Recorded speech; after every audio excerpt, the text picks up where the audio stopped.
Bonjour chers concitoyens et camarades.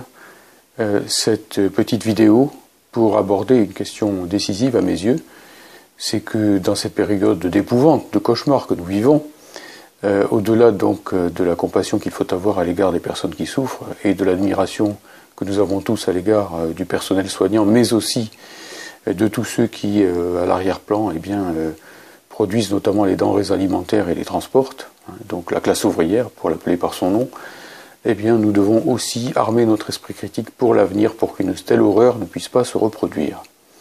Et il me semble que l'époque est propice, à partir de cette expérience tragique, mais une expérience de masse que nous vivons, vraiment pour comprendre qu'un certain nombre de choses ne pourront plus se dire sans nous mettre la rage, sans nous enrager contre les gens qui nous ont mis dans une situation pareille. Mais il ne s'agirait pas d'une colère irrationnelle, ici il s'agit véritablement d'une indignation fondée, et je vais le montrer. Que ne pourront-ils plus nous dire lorsque nous aurons passé le pic de l'épidémie, sans que, tous ensemble, nous allions véritablement les affronter sur tous les terrains, où ils nous auront effectivement mis en difficulté, nous, nos enfants, nos familles, nos amis, pendant cette période si difficile, car cette épidémie dite du coronavirus, évidemment, tout le monde l'a compris, elle n'aurait pas été bien loin s'il n'y avait pas eu la mondialisation capitaliste. Et donc n'oublions pas que le coronavirus est un peu comme l'étincelle, mais qu'il n'éclaterait pas en ce moment à la face de l'humanité s'il n'y avait pas le baril de poudre de la mondialisation capitaliste et de ces monstrueuses injustices et modes de fonctionnement. Alors, les choses qu'ils ne pourront plus dire, je les ai énumérées, elles sont au nombre de 10. Je vous demande de bien y prêter attention, parce que cela peut nous armer tous, les uns les autres, communistes ou pas, pour, mener la lutte idéologique qui sera nécessaire demain, pour détrôner toute cette bande de gens qui ont eu un comportement irresponsable et criminel. La première des choses que nous ne pouvons plus entendre désormais, et cela signifie en particulier vraiment montrer une indignation totale à l'égard des gens notamment qui rédigent la revue Le Point, c'est que les fonctionnaires sont d'affreux parasites budgétivores. Je me souviens de une absolument scandaleuse, odieuse, du Point, attaquant encore les fonctionnaires qui coulent la France et ainsi de suite. Heureusement que les fonctionnaires sont là, messieurs du Point. Vous vous servez à quoi en ce moment? Tandis que les infirmières, tandis que les profs qui font cours à distance ou qui gardent les enfants des soignants, tandis que les fonctionnaires des préfectures et ainsi de suite, tandis que les membres de la police nationale, quand on ne les utilise pas à taper sur les manifestants, mais qu'on fait en sorte qu'ils puissent effectivement réguler les opérations de confinement actuelles, c'est ceux-là qui sauvent le pays. Et oui, ce sont ceux-là qui sauvent le pays. Heureusement qu'on les a, et bien dommage qu'on n'en ait pas plus. Donc, à l'avenir, ne tolérons plus, fonctionnaires en particulier qui m'écoutaient, ces discours absolument haineux, mensongers, glaireux, j'emploie les termes les plus violents, que utilisent en permanence les néolibéraux pour attaquer nos services publics. Première chose. Deuxième chose, nous ne pouvons plus tolérer non plus, nous ne pouvons plus accepter qu'on nous serine à longueur d'année, surtout dans certains milieux boboisants, que le travail disparaît, que la matière est quelque chose de lointain, que tout se dématérialise, que le travail matériel, c'est une antiquité. Qui est-ce qui enlève les poubelles le matin? Elles s'enlèvent toutes seules, les poubelles, par ordinateur? Qui est-ce qui transporte les denrées alimentaires, les manipule? Et au bout du mot manipulation, il y a bien le mot main. Qui est-ce qui met les étalages en place? Qui est-ce qui produit les conserve les objets alimentaires? Qui est-ce qui, dans les champs, continue à l'heure actuelle, effectivement, de ramasser les récoltes nécessaires pour nourrir toute la population? Les ouvriers. Et oui, la classe ouvrière, les paysans, les employés des grandes surfaces, au sens large du terme, ce que j'appellerais la classe travailleuse. Ceux-là, ils ne peuvent pas rester à l'arrière-plan. Ils sont au premier plan, c'est eux qui mouillent le maillot et auxquels nous devons tout. Tous ceux qui, d'une manière ou d'une autre, à un moment ou à un autre, affrontent la matière. Et c'est le cas aussi des soignants, puisqu'évidemment, il y a bien un moment où il faut qu'on touche le corps humain pour le soigner. Et il fait lui aussi partie de la matière, de la nature, et ainsi de suite. Donc, ne tolérons plus ces discours boboisants, comme quoi, effectivement, le travail, la classe ouvrière, la matière disparaît. Tout ça, ce sont des fantasmes de magiciens. Deuxième chose. Troisième chose, effectivement, nous ne pouvons plus tolérer non plus l'idée que l'élite de la nation, ce sont ces classes supérieures plus des métropoles qui, dans la dernière période, ont montré, je parle ici non pas des individus, parce qu'il y en a toujours des bons partout, comme on dit, mais globalement, statistiquement, leur totale irresponsabilité, comprenant les derniers à l'égal de Macron, qui le 6 mars allait encore se pavaner à Paris pour dire qu'il fallait continuer à vivre comme avant, aller aux terrasses de café, sortir, etc. C'est lui qui répandait ces idées-là à l'époque. Il est parfaitement représentatif de ce milieu-là. On ne peut pas continuer, effectivement, à considérer que c'est une véritable élite que celle qui n'est pas capable, à un moment ou à un autre, de réfléchir en termes de responsabilité, de se passer de temps en temps d'un petit plaisir et de penser en termes d'intérêt général. Voilà. Nous nous en porterions mieux tous si l'élite dirigeante de la nation, ce n'était pas l'oligarchie financière et ces CSPP+, qui les encouragent, qui l'encouragent, mais comme le proposait le Conseil national de la résistance, tout simplement le monde du travail qu'il fallait mettre à l'époque, en 1944-45, au cœur de la vie nationale. Voilà. Nous, communistes, nous militons pour que le monde du travail devienne la classe dirigeante dans ce pays. Elle le mérite parce que c'est elle qui le fait tourner. Et c'est elle qui prend tous les risques. Troisième chose, donc. Quatrième chose, qui peut encore nous vendre les privatisations? Privatisation de ceci, privatisation de cela, d'ADP, de l'électricité de France, de la SNCF et ainsi de suite, au moment même où, en pleine panique boursière, spéculative, puisque messieurs les capitalistes, dès qu'il y a une crise, s'en donnent à cœur joie. Les uns travaillent dur et font 60 heures par semaine sous l'égide de M. Macron qui bouleverse le code du travail. Les autres, effectivement, en ce moment, spéculent et essayent de gagner des milliards pour profiter de la crise en faisant donc des opérations boursières multiples et variées. Eh bien, oui, les privatisations ne protègent pas. Les privatisations, elles protègent si peu que même M. le maire est en train de réfléchir à nationaliser provisoirement un certain nombre d'entreprises pour les préserver des fusions catastrophiques ou des rachats hostiles, comme on dit. Peut-être bien que la nationalisation, ce n'est pas une idée qui appartient au passé. Peut-être bien que la nationalisation est protectrice, comme son nom l'indique, pour la nation. Et oui, tandis que la privatisation, comme son nom l'indique, n'est bonne que pour les intérêts privés.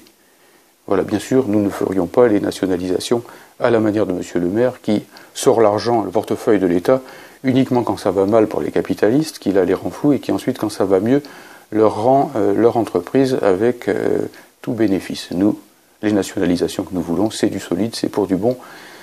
C'est comme l'EDF tel que l'avait mis en place Marcel Paul à la Libération. C'est dans l'intérêt de tous.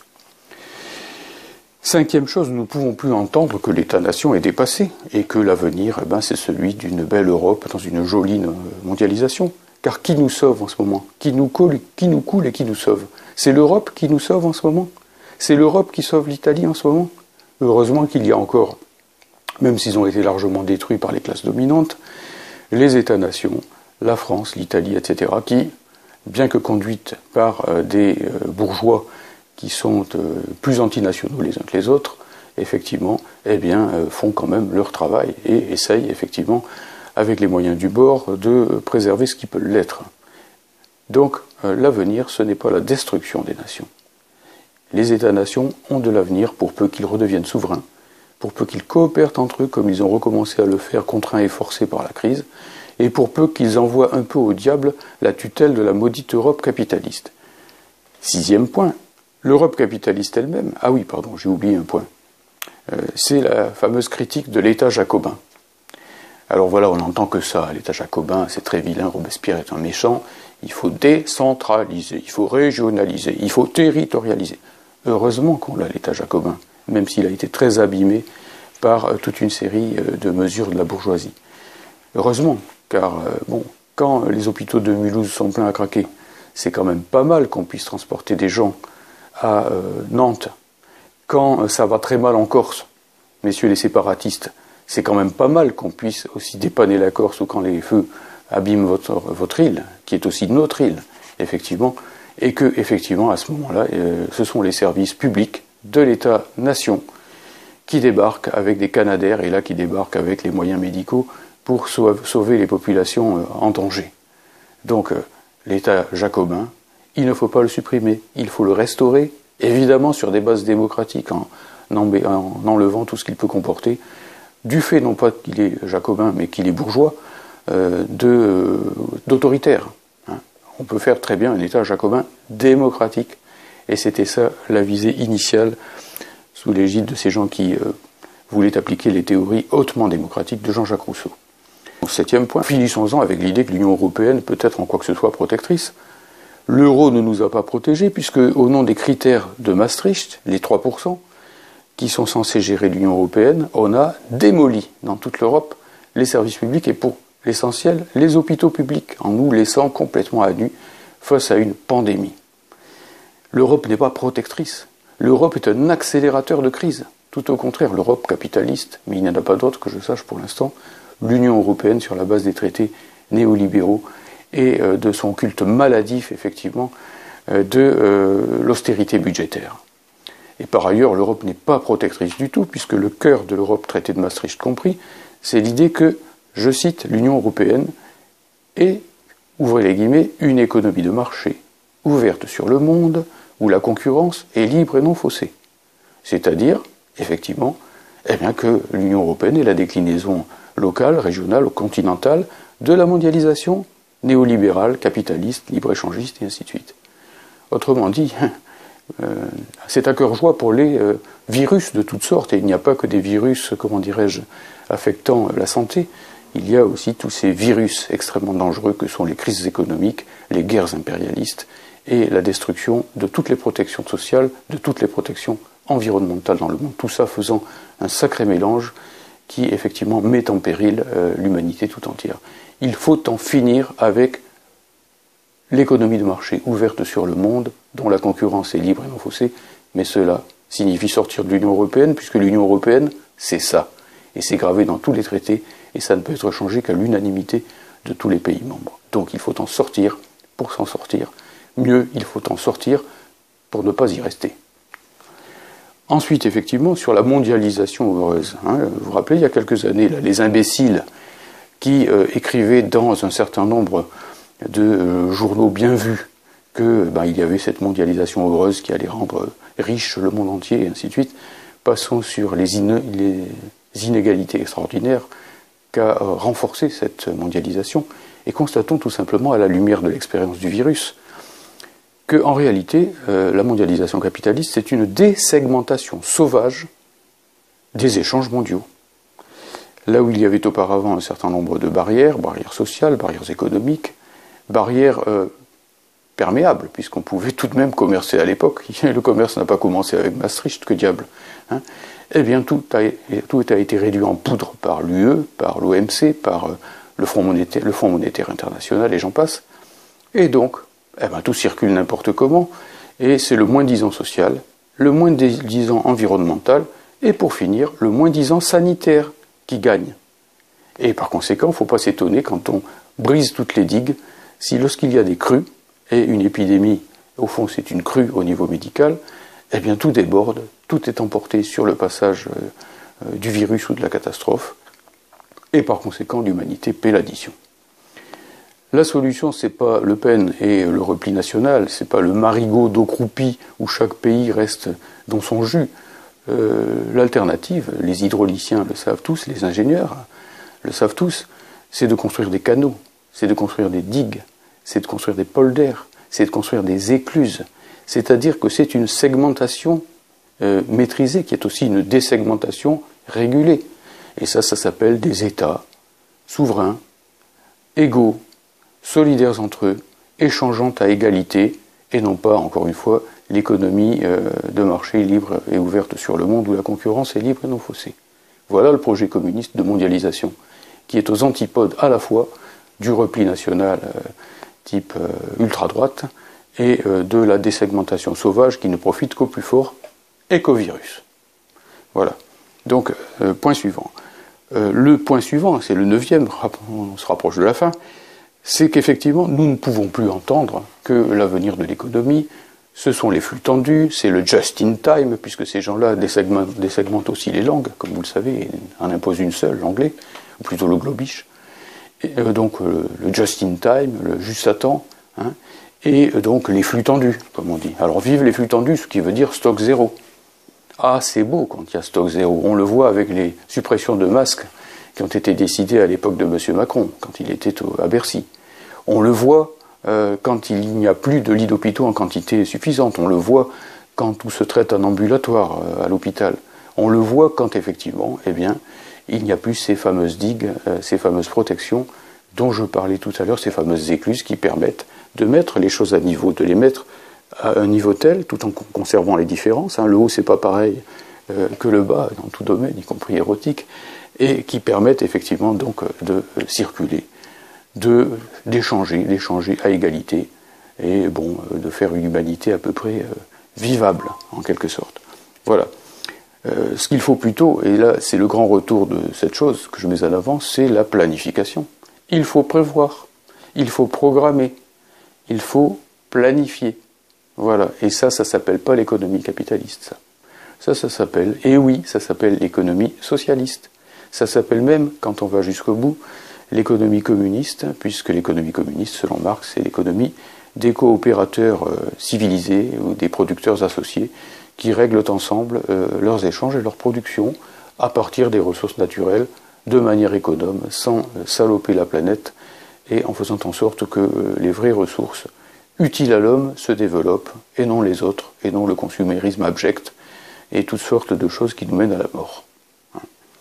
Dernier point que je veux mettre en avant, nous ne pourrons plus, y compris vous, je m'adresse à vous, vous qui avez peut-être quelquefois mordu à cet hameçon, à tant les campagnes anticommunistes, anti-soviétiques, anti-chinoises, anti-cubaines, anti-castristes, se manifestent dès l'école. Dès l'école.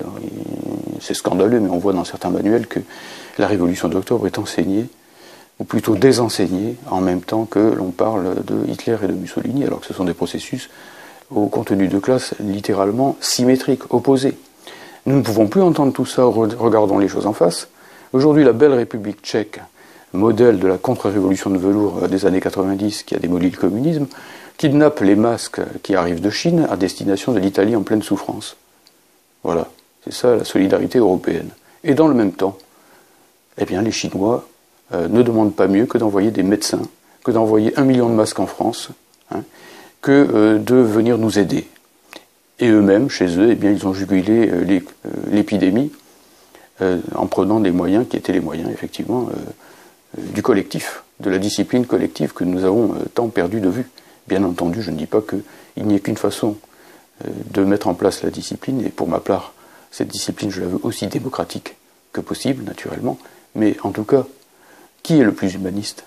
Ceux qui, dès le début, comme en Chine, ont dit, eh bien, on arrête la production, tant pis, on perdra beaucoup d'argent, mais on confine la population, on lui amène à manger, et on fait en sorte que tout le monde soit testé, que tout le monde soit soigné, et que donc l'épidémie soit jugulée, quel que soit le prix. Ou ceux qui, comme Macron, continuent d'envoyer des ouvriers du bâtiment faire des maisons en ce moment, au risque effectivement qu'ils s'infectent et qu'ils infectent leur foyer en retournant chez eux. Qui est le plus humaniste de ceux qui, à Cuba, actuellement, bien qu'ils soient sous blocus américain et sous sanctions, ou au Venezuela, hein, eh bien, envoient des médecins en Italie, et de ceux qui, au contraire, comme Johnson en Angleterre, comme les premiers ministres allemands et de l'Europe du Nord, la sacro-sainte Europe du Nord, ou de Hollande, ont compté d'emblée sur l'idée anti-humaniste possible de ce qu'ils appellent l'immunité de groupe. Autrement dit, laissons la majeure partie de la population s'infecter, ça créera des barrières naturelles, ça coûtera pas cher, et l'économie pourra continuer à tourner, les profits de rentrée. Et s'il y a quelques dizaines de milliers de personnes âgées ou autres qui meurent, eh bien, ma foi, comme l'a dit Johnson, c'est un prix à payer. Il faut que vous attendre à perdre des personnes de votre entourage de façon prématurée. Qui est le plus humaniste là-dedans? Ils vont nous faire croire longtemps encore, ces gens-là, qu'ils sont plus humanistes que les Cubains, que les Chinois, et que tous ceux qui, d'une manière ou d'une autre, veulent, d'une façon qui soit propre à leur pays, à leur tradition, etc., construire une société centrée sur le monde du travail, la société socialiste. Je ne suis pas en train de dire que les pays dont je viens de parler sont des modèles et ils ne le prétendent nullement. Je suis simplement en train de dire que ce ne sont pas, messieurs les capitalistes, qui peuvent donner des leçons, ni M. Macron ni les autres, à un certain nombre de pays, alors que chez eux, ils sont les responsables d'une catastrophe absolument sidérante, qu'ils n'ont rien prévu, qu'ils naviguent à vue, qu'on voit encore aujourd'hui le poids des lobbies, le poids du MEDEF, le poids de tout ce qui peut peser dans le sens plutôt de l'argent que de la santé des gens. Voilà ce que nous ne pouvons plus supporter, voilà ce que demain nous ne supporterons plus. Alors pour conclure, je vous dis, appliquez les mesures barrières, discipline, autodiscipline, union sacrée, oui, oui, oui, derrière les soignants, mais pas derrière Macron, mais pas derrière l'Union européenne, mais pas derrière les capitalistes. Là, au contraire, demain, quand la crise sera passée, nous qui, communistes, aurons fait preuve de la plus grande discipline à l'égard de la préservation de la santé de nos concitoyens et de la plus grande solidarité envers les plus démunis, les plus faibles, les plus âgés, et ainsi de suite, eh bien, nous demanderons des comptes. Et nous ne serons pas seuls. Des millions de travailleurs demanderont des comptes et diront on ne veut plus voir ça. Et vous, qui avez laissé faire ces choses qu'ils avaient mises en place, on ne veut plus vous voir non plus. On veut virer la mondialisation capitaliste, on veut virer la mondialisation virale que provoque le capitalisme, et on veut construire une autre société construite pour l'homme, par l'homme, et dirigée, je répète, tant pis, par le monde du travail. Je vous remercie de votre écoute et prenez soin de